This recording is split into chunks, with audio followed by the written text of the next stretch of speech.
जी, आज हम शाही टुकड़े बना रहे हैं। तो शाही टुकड़ों के लिए हमें जो चाहिए, मैंने ये रेवड़ी बनाई है। रेवड़ी के लिए मैंने 3 कप दूध लिया था। तो 3 कप दूध में मैंने पिस्ताशियो और नट्स वगैरह डाल के और उसमें मैंने 3 कप दूध को अच्छे से पका लिया और ये रेवड़ी बना ली। तो रेवड़ी बना के ये दूध रेडी हो गया शाही टुकड़ों के लिए। और उसके अलावा ये चाश रेडी होगी जो कि मैं इसमें ये जो है ब्रेड वो डिप करूँगी। बाकी की रेसिपी की तरफ चलने से पहले अगर अभी तक आपने मेरे चैनल सब्सक्राइब नहीं किया तो कर लीजिए, ताकि आने वाली हर वीडियो आप तक सबसे पहले पहुँचे। तो चलिए चलते हैं आगे वाली रेसिपी की तरफ। तो ये देखिए मैंने ब्रेड कट कर लिए हैं। अब इनको मैं देसी घी में फ्राई कर लूँगी और उसके लिए मुझे देसी घी चाहिए। और मेरा फ्राई पैन जो है कि वो हीट पे है, तो उसके लिए मुझे देसी घी ही आप यूज़ कीजिएगा, क्योंकि ऑफ कोर्स शाही टुकड़े हैं तो उसके लिए देसी घी ही चाहिए आपको। और डेकोरेशन के लिए हमें नट्स चाहिए, जो ये हैं मेरे पास। और कुछ नट्स जो हैं मैंने वो रेवड़ी में भी डाले हैं, ताकि ये मज़ेदार सा टेस्ट आ जाए। इसमें रोज़ वाटर भी जाता है थोड़ा सा, और उसके अलावा 1 पिंच ऑफ इलायची पाउडर और हस्बे जायका, जितना आप स्वीट चाहते हैं मीठा, उतना मीठा भी जाएगा। वरना क्योंकि ज़्यादा मीठा तो इसमें होता है। ये 1 कप वाटर था और 1 कप ही ये चीनी है, जो कि इसकी चाश बना ली मैंने। और इसमें भी थोड़ा सा रोज़ वाटर डाला है टेस्ट के लिए। तो ये चाश रेडी है, ताकि इसमें डिप करके मैं वो रखूँगी ब्रेड। तो बाकी का प्रोसेस आपको दिखाती जाती हूँ। इतना घी डालना है कि आपके जो ब्रेड हैं वो इसमें डिप हो जाएं। देखिए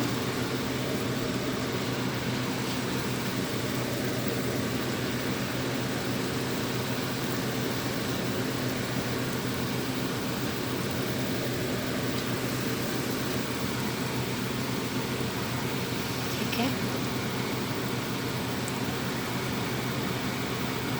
इनको इतना गोल्डन सा कर लेना है। गोल्डन होने से पहले हमें इनको टच नहीं करना। गोल्डन होना देना है इनको हमने, और फिर ही हम इनको दूसरी साइड पे पलट करेंगे।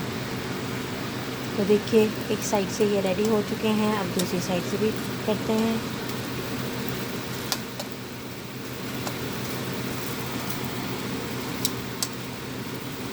तो ऐसे ही मैं ये सारे फ्राई कर लेती हूँ, फिर आपको दिखाती हूँ आगे का प्रोसेस।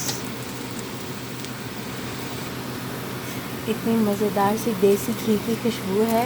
तो ये देखिए दोनों साइडों से रेडी हो चुके हैं। अब मैं इसको एक साइड पे निकाल लेती हूँ। तो निकाल के फिर बाकी के भी मैं ऐसे ही फ्राई कर लेती हूँ। फिर हम इसको डेकोरेशन करने से पहले बाकी का प्रोसेस भी दिखाते हैं। तो ये देखिए घी बिल्कुल ख़त्म हो चुका था। ऐसे ही थोड़ा थोड़ा घी डालते जाइए और बाकी ये भी फ्राई करते जाइए। तो ऑलमोस्ट फ्राई हो चुके हैं मेरे, ऑलमोस्ट थोड़े से रह चुके हैं। तो जो थोड़े से रह गए हैं वो भी फ्राई कर लूँ। तो बाकी का प्रोसेस पास है। अगर अभी तक आपने मेरा चैनल सब्सक्राइब नहीं किया तो कर लीजिए, ताकि आने वाली हर वीडियो आप तक सबसे पहले पहुँचे। ओके, हमारे शाही टुकड़े जो हैं वो फ्राई हो चुके हैं। अब हम इसको डेकोरेशन करने का प्रोसेस शुरू करते हैं। पहले हम इनको चाशनी में डिप करेंगे। चाशनी में डिप करने के बाद हम इसको जिसमें हमने जो ट्रे रखनी है उस ट्रे में हम इसको ऐसे करके लगाते जाएंगे। ठीक है। जो चाशनी है उसमें हम ऐसे करके करते हैं, पास रखते हैं, ज़्यादा नहीं करना। क्योंकि बहुत ज़्यादा मीठा हो जाएगा। पहले भी हमने जो रेवड़ी है उसमें भी मीठा डाला है, तो इसलिए इसको ज़्यादा नहीं रखना। थोड़ा देर के लिए ही हमने इसमें बस डिप करके उसको निकाल के हमने उसको इसमें जिस ट्रे में भी आपने डेकोरेशन करनी है इसकी, उस ट्रे में आप इसको निकाल लीजिए।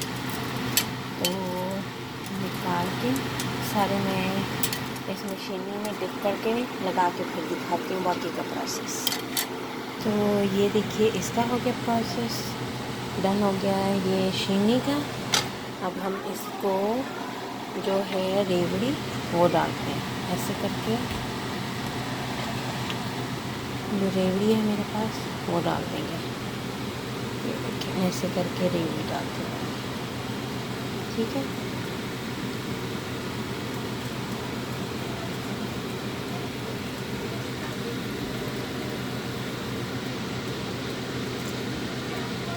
बिल्कुल सारी ये डिप हो जाएं।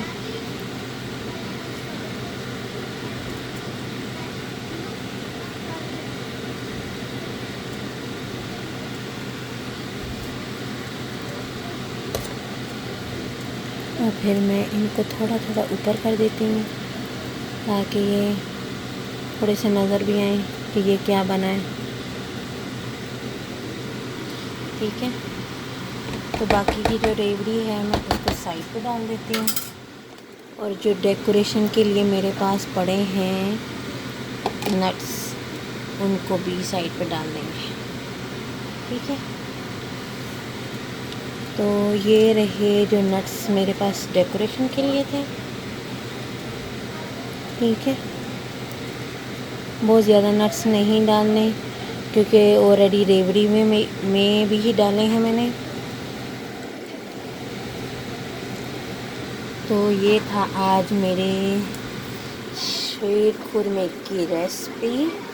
उम्मीद है कि आपको पसंद आई होगी, तो आप भी ट्राई कीजिएगा, फिर मुझे बताइएगा कैसी बनी है।